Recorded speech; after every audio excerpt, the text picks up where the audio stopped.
Olá, queridos amigos, sejam bem-vindos ao Conhecendo o Espiritismo. Sou Evelyn Freire. Estou com você para o nosso estudo do livro Obras Póstumas. Hoje, finalizando o capítulo A Minha Primeira Iniciação no Espiritismo. Um capítulo extenso, onde nós tivemos que dividir em 6 aulas, mas hoje nós vamos finalizar este capítulo. Hoje vamos estudar, então, 7 mensagens que tratam sobre vários assuntos, mas o que eu destaco especialmente dentre essas mensagens é o que fala exatamente sobre a publicação do livro A Gênese e, quando ele é publicado, acerca da necessidade de atualizações na obra, nos levando realmente a crer que as alterações que foram observadas e constatadas na 5ª edição foram de fato trabalhadas, pensadas por Kardec. Então, mensagens muito relevantes para a questão, para a análise acerca da possível adulteração da Gênese. As mensagens de hoje nos levam realmente à compreensão de que foi Kardec que trabalhou nessas modificações. Portanto, o livro não teria sido alterado. Mas vamos refletir, estamos analisando sobre isso. Se você, meu querido amigo, minha querida amiga, é novo aqui no nosso canal, não deixe de se inscrever. E você pode conhecer também as nossas outras redes sociais do Conhecendo o Espiritismo no Instagram, no Facebook e no Telegram. E se você se inscrever no nosso canal, você vai receber as nossas atualizações das nossas aulas e de nossos vídeos também. Mas vamos estudar? Vamos começar a nossa primeira mensagem de hoje com a mensagem que diz: Marcha gradativa do Espiritismo, dissidências e obstáculos. Nessa mensagem, a espiritualidade vem exatamente dizer que tudo tem seu tempo, tudo tem a sua hora e que a lei do progresso, ela se faz presente, mas ela é gradual. E que com a evolução e o desenvolvimento da doutrina espírita não poderia ser diferente. Era necessário que o espiritismo tivesse também tempo para crescer. Como uma criança precisa da infância, da juventude, até chegar na sua fase adulta, a doutrina espírita igualmente, mostrando e orientando aos espíritas e a Kardec que tivessem tempo, que tivessem calma, porque não adiantaria uma pressa demasiada para determinadas ideias serem trazidas à humanidade se a sociedade, os homens, precisam de um tempo para absorver as ideias e se prepararem para novas.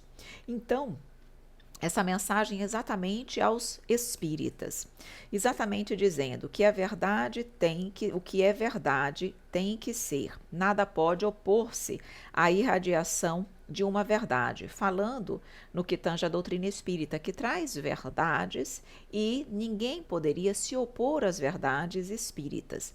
Mas ele diz, a mensagem: não vos apresseis, amigos. Exatamente dizendo que aí vem dizendo, muitos dentre vós desejariam ir a vapor, e nestes tempos de eletricidade correr tanto quanto esta. Esquecidos das leis da natureza, quereriam andar mais depressa do que o tempo. Refleti, porém, e vereis quão sábio é Deus em tudo. Então vem dizendo, os elementos que constituem o vosso planeta sofreram longa e laboriosa elaboração. Por que seria diferente com a doutrina espírita? É a eterna lei do trabalho, que nunca cessou de reger os seres ignorantes. Então, o Espiritismo, ele diz, não pode fugir a essa lei, a lei de elaboração, a lei da elaboração. Deus sabe ser doloroso, mas fecundo. O trajeto que o viajor seguirá, penoso, mas necessário, mostrando que o Espiritismo enfrentaria caminhos dolorosos, desafios para que ele pudesse realmente se estruturar, para que ele pudesse ser devidamente reconhecido e aceito na humanidade. Mas natural, faz parte do processo de evolução da lei do progresso. Nós também não enfrentamos as nossas dificuldades para que possamos chegar à condição que desejamos de espíritos mais evoluídos? Todas as grandes ideias, filosofias, ciências enfrentam também essas situações. É isso que a mensagem vem dizendo. E aí fala: coragem.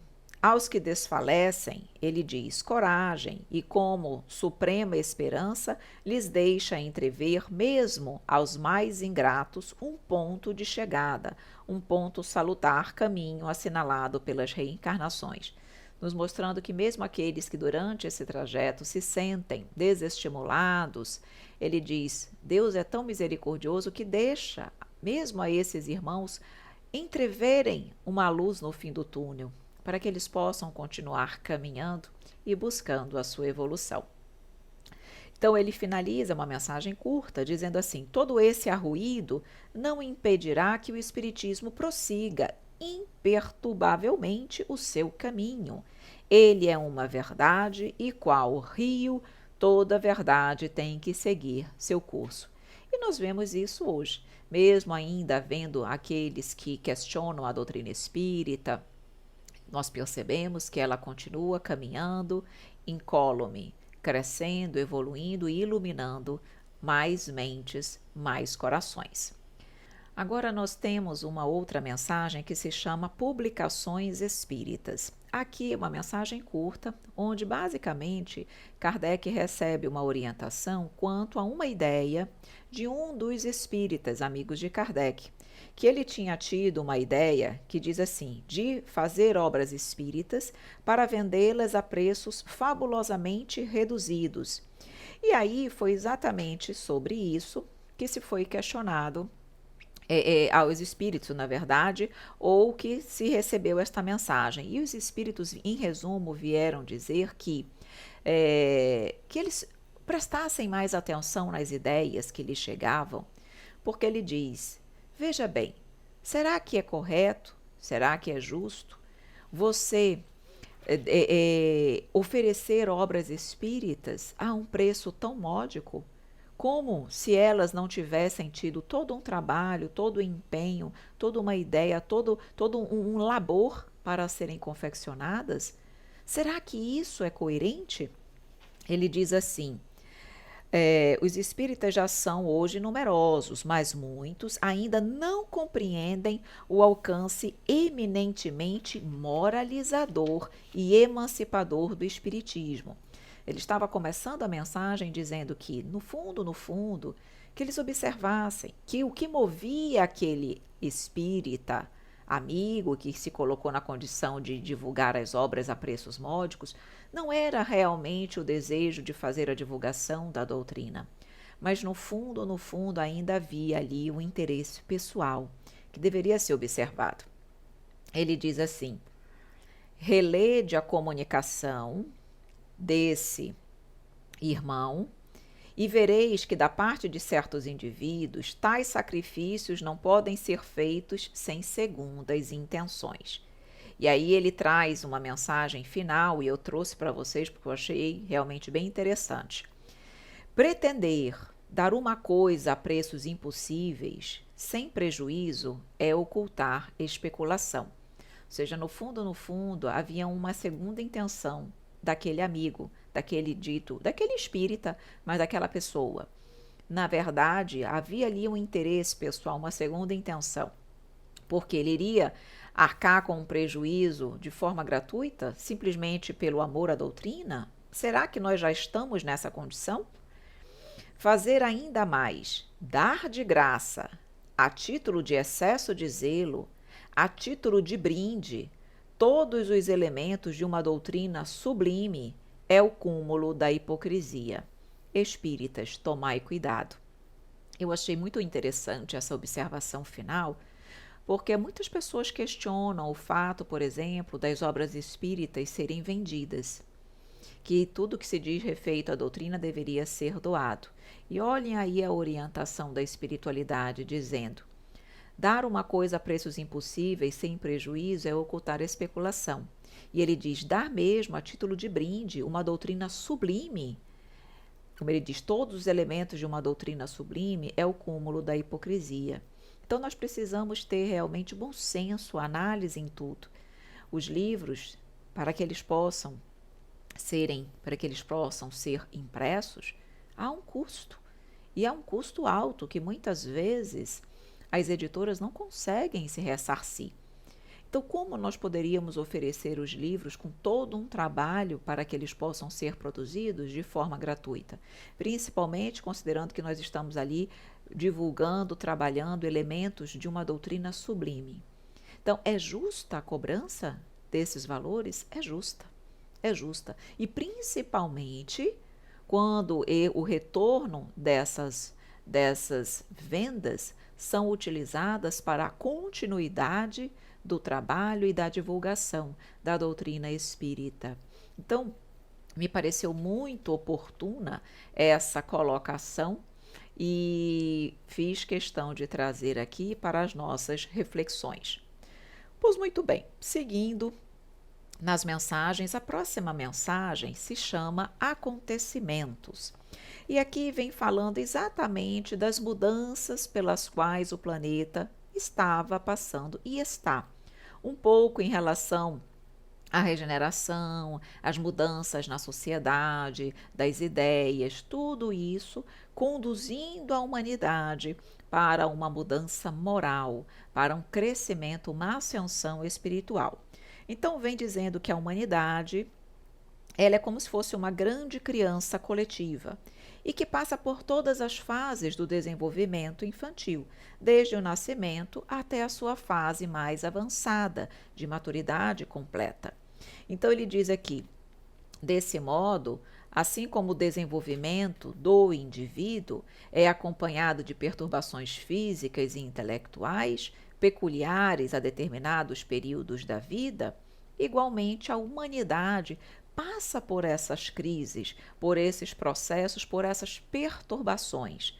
Mas tudo isso é compreensível, é natural e é esperado para que ela possa chegar à fase de maturidade.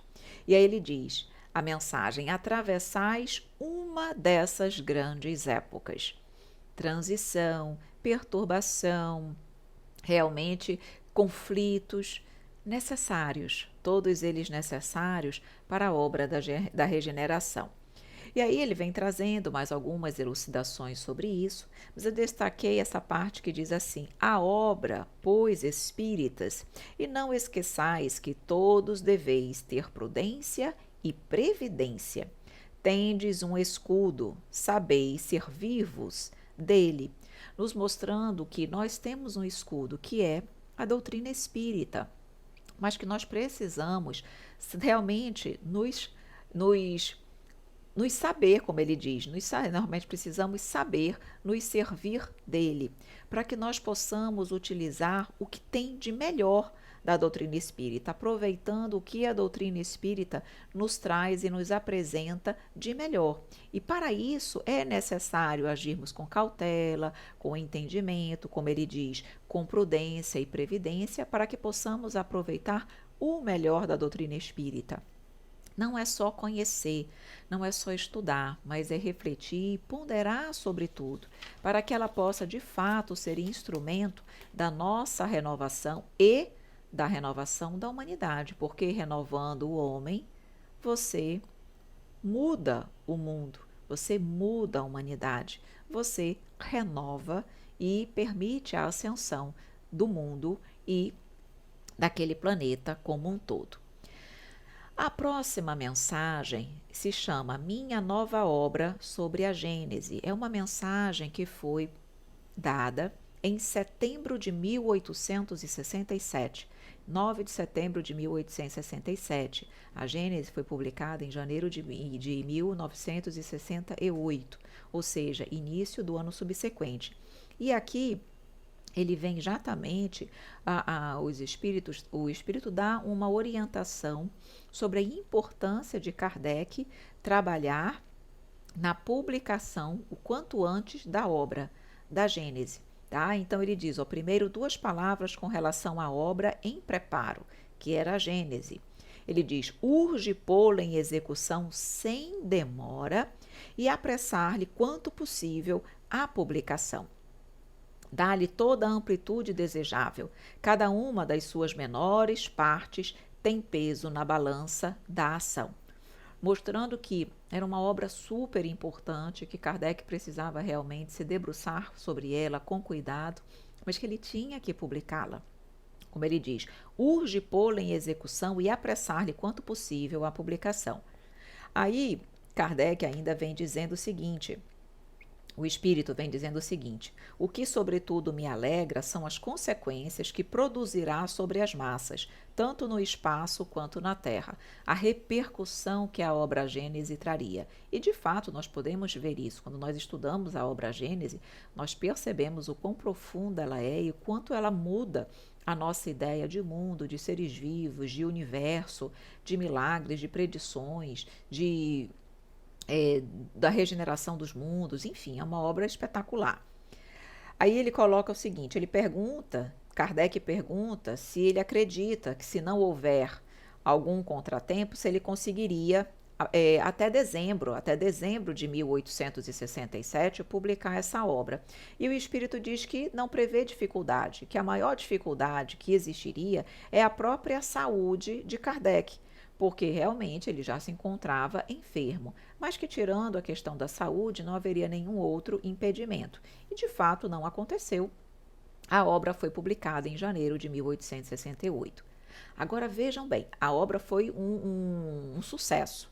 As edições, elas foram rapidamente vendidas, então foi vendida a primeira edição, foi vendida a segunda, então nós percebemos que de fato foi um sucesso. Aí vem essa comunicação aqui em fevereiro, 22 de fevereiro de 1868. E é nessa aqui que eu faço já uma grande ressalva. A obra tinha acabado de ser publicada, já havia reedição, e a espiritualidade já veio dizendo a ele que promovesse modificações, atualizações, ajustes na obra Gênese, para que ela pudesse ficar melhor formatada. Então, isso aqui é um indício muito bom, muito grande, consta em obras póstumas, de que, de fato, Kardec promoveu modificações na Gênese antes de desencarnar. Então, eu trago para vocês aqui 3 slides, já começando essa mensagem, para que nós possamos refletir. Então, diz, ó, em seguida, uma comunicação em que o Dr. Demer me deu conselhos muito sábios sobre modificações a serem feitas no livro A Gênese para a sua reedição, vejam aí, da qual ele me concitava a cuidar sem demora, eu lhe disse, a venda até aqui tão rápida, sem dúvida, esfriará. Foi um efeito do primeiro momento. Creio bem que a 4ª e a 5ª edições custarão mais a esgotar-se. Mostrando, então, o que nós podemos ver aí? Que já estava na 4ª. A 1ª, a 2ª e a 3ª já estavam esgotadas, já estavam na 4ª, tá? Todavia, como é preciso certo tempo para a revisão e a reimpressão, cumpre que eu não esteja desprevenido. Isso Kardec falando, Kardec dizendo que já estava isso em fevereiro, hein? Para vocês perceberem que realmente ele já estava trabalhando nas próximas edições. Aí ele pergunta, poderias dizer-me de quanto tempo, mais ou menos, disponho para tratar disso? E aí vem a resposta, é um trabalho sério essa revisão, e eu te aconselho que não tardes muito a começá-lo. Ela tinha acabado de ser publicada, mas já veio a orientação de que ele já trabalhasse nas modificações, nos ajustes para a próxima reimpressão. Mesmo que a 4ª edição demorasse a ser impressa, Então ele diz: será melhor que o tenhas pronto antecipadamente do que ficarem à tua espera, mostrando que Kardec tinha que trabalhar na reedição, nas modificações, mesmo que as edições que já estavam ali correndo não estivessem esgotadas, para que quando chegasse o momento, ele já estivesse com tudo pronto para reeditar. E ele diz, tá, que ele parou exatamente nisso aqui, deixa eu ver. Isso. Então vamos trazer mais informações. Tem mais coisa aqui, mais informações à frente. Então vejam que interessante isso aqui. E aí, essa mensagem continua, mas eu não vou falar dela toda, não vou trazer tudo isso. Mas o que eu vou acrescentar antes de nós partirmos para a próxima? Tem mais informações sobre a Gênese na sequência. Ele diz o seguinte: faze-o com o devido vagar, mostrando a Kardec que ele deveria trabalhar com calma, com tranquilidade.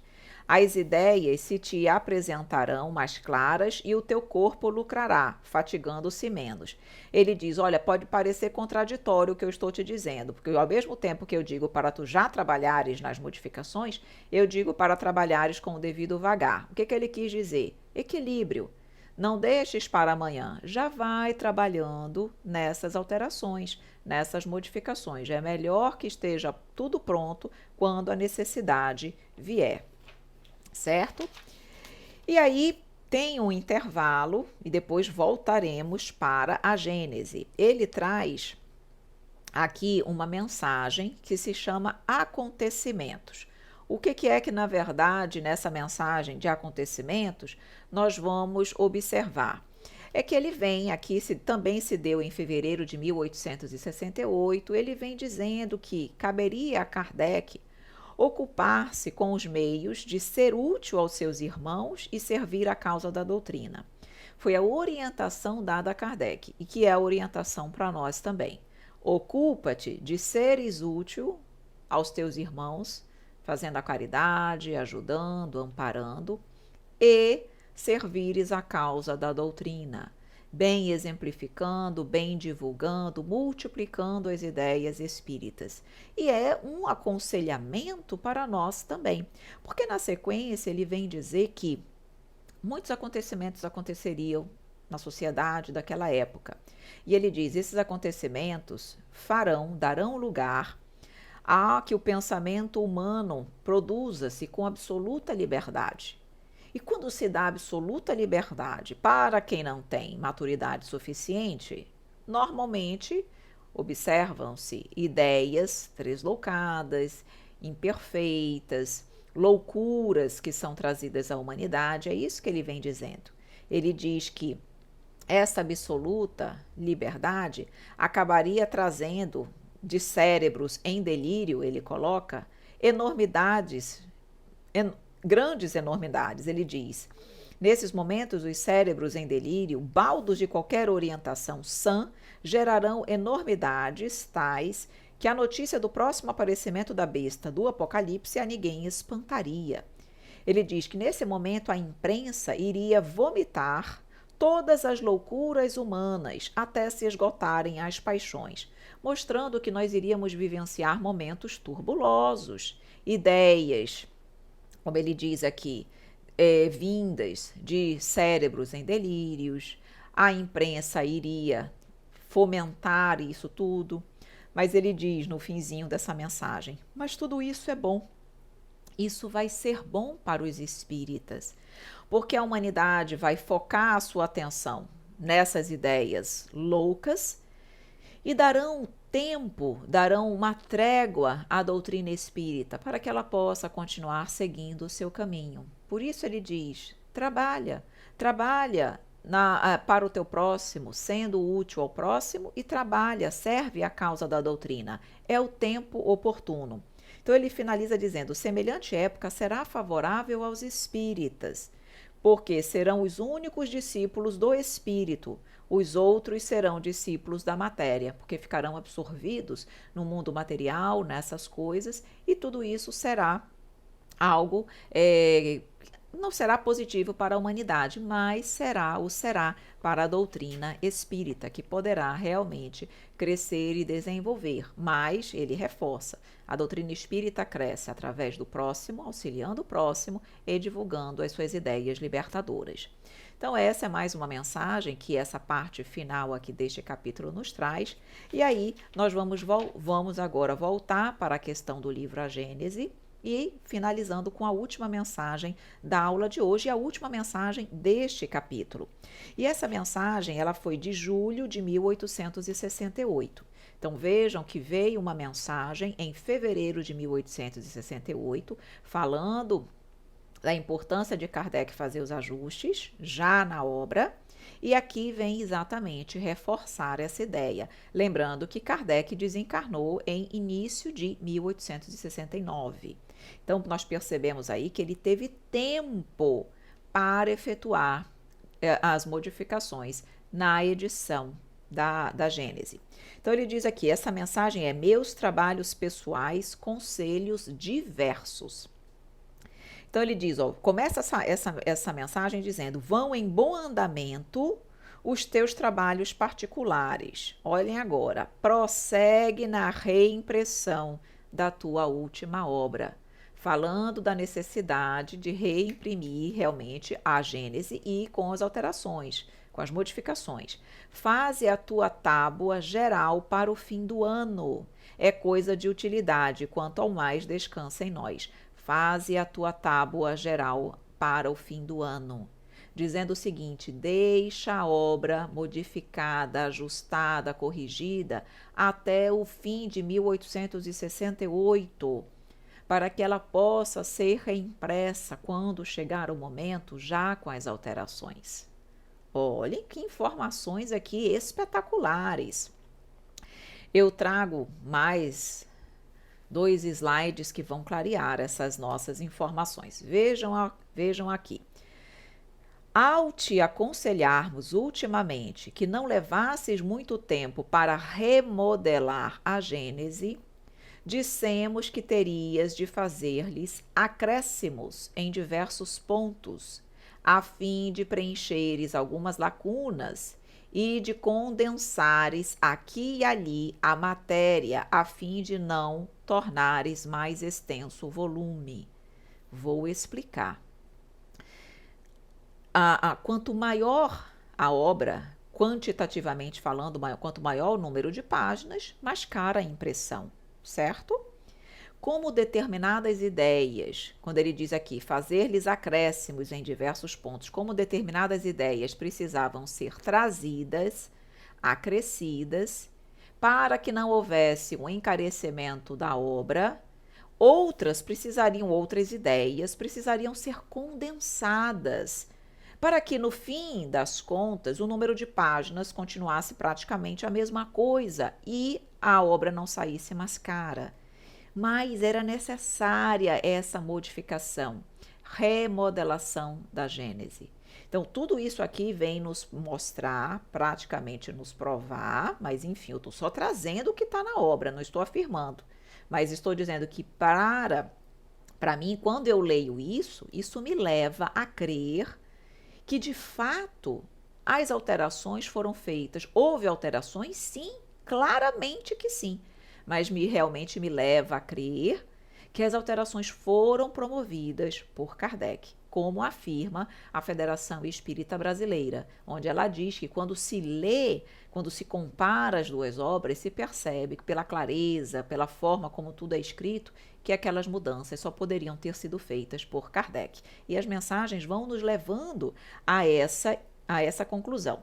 E aí segue ainda nos falando a mensagem: recomendo-te hoje, isso em julho, que revejas com atenção sobretudo os primeiros capítulos, cujas ideias são todas excelentes, que nada contém que não seja verdadeiro, mas algumas de cujas expressões poderiam prestar-se a interpretações errôneas. Então, ainda sugerindo mais cuidado, mais acuidade em relação a algumas partes, no caso aqui, os primeiros capítulos da obra. Então, nós percebemos que em julho Kardec já teria feito vários ajustes, várias remodelações na obra, mas ainda não estava contento da espiritualidade. Outras necessidades, outras modificações precisariam ser feitas. E aí ele finaliza dizendo assim: aconselho, entretanto, que não percas tempo. É preferível que os volumes esperem pelo público do que este por eles. Mostrando então que não tinha importância se a edição estava ainda inacabada, a edição que eu digo assim, que estava publicada, ainda tinha obras para serem vendidas. Não, ele disse, não precisa fazer isso só quando acabar. É melhor já estar tudo pronto, não o público esperar por nós, e nós pelo público. Então, se a edição ainda não havia acabado, ainda estavam vendendo, não tinha problema. A remodelação tinha que estar pronta, aguardando o público. É isso que ele diz. E no último capítulo, no último parágrafo deste capítulo, ele diz o seguinte: tente, pois, pronto para tudo. Ou seja, você tem que estar pronto. Desembaraça-te de todos os óbices, quer para te consagrares a um trabalho especial, quer para estares preparado a qualquer acontecimento, se complicações imprevistas vierem tornar necessária de tua parte uma determinação súbita. O ano próximo começará em breve, falando de 1869, quando Kardec desencarna. O ano próximo começará em breve. É preciso, pois, que pelos fins deste, ou seja, fim de 1868, deis a última demão à primeira parte da obra espírita, a fim de teres livre o campo para a conclusão da tarefa que concerne ao futuro. Dizendo que era importante que no fim de 1868 a alteração, a remodelação, a modificação da Gênese estivesse completa. Para que ele pudesse, como ele diz aqui, se vier alguma situação, para que tu estejas pronto para o que vier depois. E, de fato, veio realmente o desencarne de Kardec. Percebam, portanto, queridos amigos, o quão relevantes são essas mensagens trazidas na obra, aqui na obra, em obras póstumas, que realmente nos ajudam muito a compreender tudo o que aconteceu, nos ajudam a compreender que, de fato, há uma grande possibilidade de que as modificações da quinta edição tenham sido feitas por Kardec e que não decorram de uma adulteração. Por isso, nós devemos estudar ambas.